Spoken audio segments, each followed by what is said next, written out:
여러분 안녕하세요. 반갑습니다.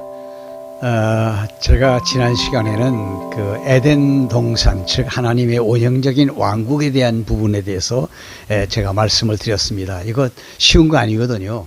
왜 하나님은 에덴 동산을 먼저 보여주시고 범죄가 생겨난 다음에 에덴 동산이 문이 닫히고 그 다음에 하나님의 아브라함을 불러서 이렇게 역사를 계속 진행하시는 그 역사가 사실은 창세기에서부터 에스더까지 이어지는 그런 하나님의 나라에 대한 역사거든요. 왜 하나님은 성경 역사에서 에덴 동산에 하나님의 원형적인 나라를 먼저 보여주시느냐? 잠깐이지만은 에덴 동산에 하나님의 원형적인 나라가 어떤 의미를 주느냐 하는 거죠. 아담의 범죄와 함께 문이 닫히고 난 다음에 그 나라에 있는 원형적인 요소들을 구속사 속에, 인간을 하나님이 건져내시는 구속사 속에 전부 넣어가지고 하나씩 나타나게 해서, 즉 계시를 통해서 알게 하시면서 결국은 나타날 새하늘과 새 땅, 새 창조의 세계에는 그러한 요소들이 충만한 그런 나라로 하나님께서 계획을 세우신 겁니다. 그러니까 에덴에서의 하나님의 나라 언약은 사실은 지상에서 이루어질 나라가 아니고, 지상에서 이루어진 나라는 잠깐 에덴 동산에서 보여주셨고, 궁극적으로는 새하늘과 새 땅, 다시 말씀드리면 새 창조의 세계가 바로 창세기 1장 28절의 언약에 대한 완전 성취라고 이렇게 보아지는 거죠. 지상에서 이루어지고 있는 모형적인 것은 언제나 항상 불완전합니다. 그러니까 다윗 왕국도 불완전하니까 망했고요. 그리고 지상에 있는 이 교회마저도 얼마나 불완전합니까? 물론 교회가 영적이면서도 육적인 부분이 없잖아 있어요. 사람은 육을 가지고 살기 때문에 지상교회는 항상 문제가 있습니다. 그러나 사실은 지상교회는 신령한 교회를 접하고 있기 때문에 천상에 있는 교회와 가장 흡사하게 많이 닮은 모형 왕국이라고 우리가 그렇게 보아야만 합니다.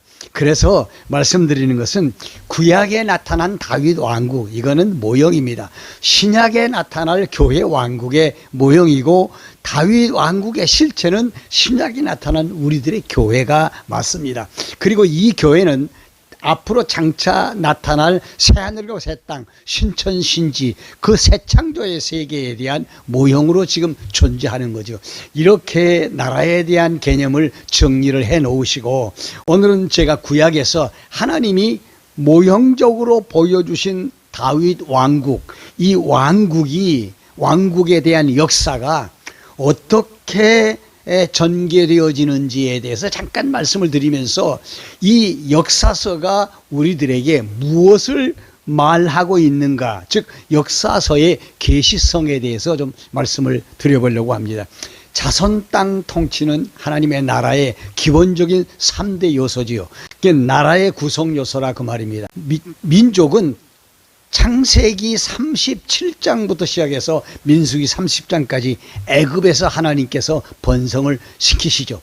그리고 애굽에서 탈출해 가지고 광야에 와서 40년 지내면서 그 다음에 하나님께서 이루신 민족을 통하여 땅을 점령하게 하는데, 모세를 통해서 민수기 31장부터 그 다음에 여호수아를 통해서 사사기서까지 땅 정복에 대한 내용을 합니다. 그래서 가나안 땅을 정복하게 되죠.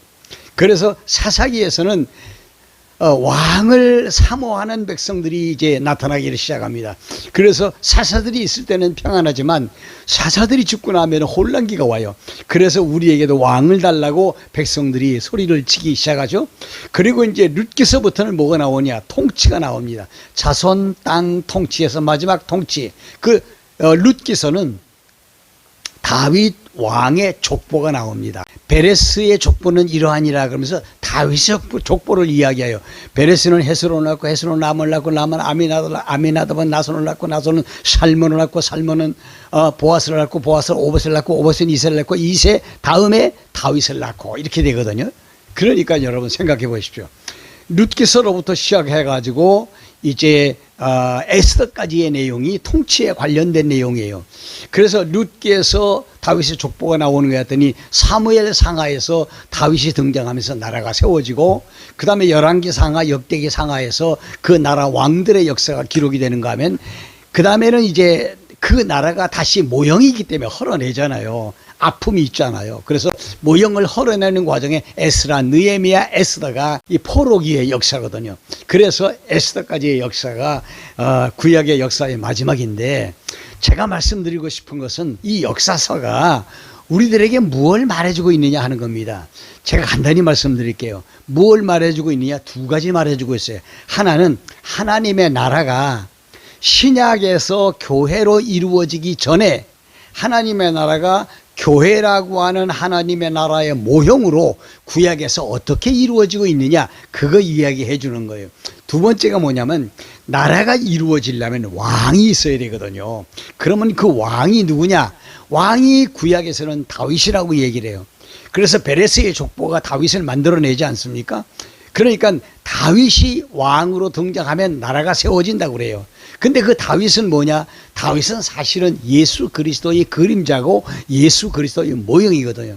그래서 구약의 나라는 신약의 교회의 모형이고, 그리고 그 나라의 왕인 다윗은 신약에 와서 만왕의 왕으로 이 땅에 탄생하실 그리스도를 상징적으로 보여주시는 거죠. 그렇기 때문에 구약의 역사는 나라와 왕에게 집중되어 있어서 나라를 말하고 왕을 말하는데, 그것은 곧 신약에서 이루어질 하나님의 교회와, 그리고 그 몸된 교회의 머리가 되시고 왕이 되시는 그리스도에 대해서 예언적인 언약적인 요소를 담고 있다. 그래서 구약의 역사서는 나라와 왕에 대한 이야기를 하고 있는 것이다, 이렇게 말씀드릴 수가 있겠습니다. 대단히 감사합니다. 다음 시간에 뵙도록 하겠습니다. 좋아요 버튼 잊어버리지 마시고 눌러주시고요. 고맙습니다. 안녕히 계세요.